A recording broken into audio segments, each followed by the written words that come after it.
Vamos lá, pessoal. Então, para fazer a correção da atividade, certo? Vamos montar as razões, ok? E as razões sempre tem uma ordem em que você monta, né? O primeiro termo, que a gente chama de antecedente, ela vai ficar sempre no numerador, e o consequente, que é o segundo termo, ele vai ficar sempre no denominador, tá certo?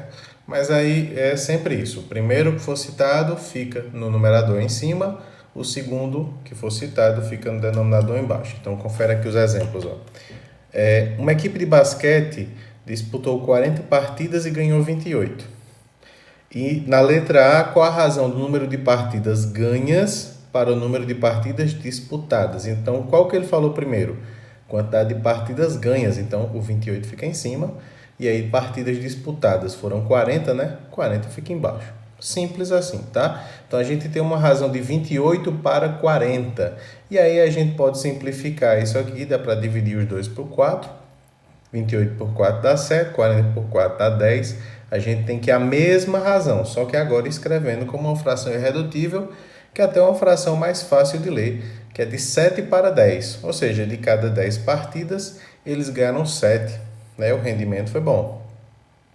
Na letra B, a outra razão que se pede é o número de partidas perdidas para o número de partidas disputadas. Então, primeiro, ó, as partidas perdidas. Se ele ganhou 28, então perdeu 12, né?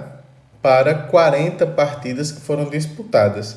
Se a gente simplifica novamente, a gente vai ter de 3 para 10. Ou seja, de 10 partidas, ele perdeu 3, ganhou 7. Tá vendo aqui a conexão? Né? Só para a gente fazer aí a sequência lógica. Só para a gente dar um pouco de sentido, né? Falando um pouco mais do contexto da questão.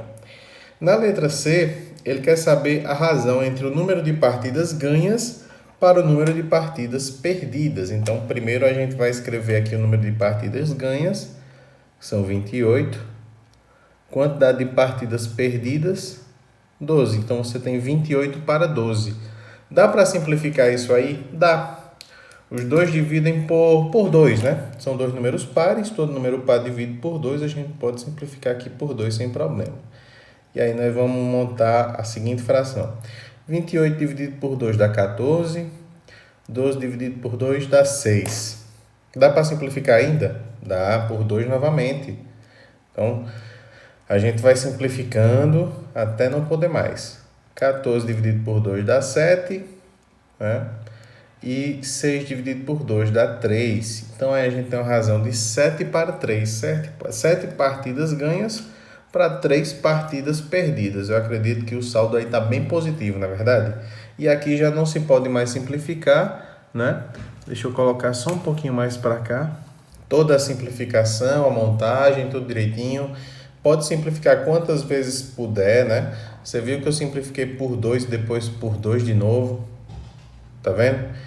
Podia ter simplificado logo por 4, feito as outras duas aqui, poderia, sem problema. Mas aí é só para não deixar dúvida, se você quiser simplificar mais de uma vez, você pode. Tranquilo?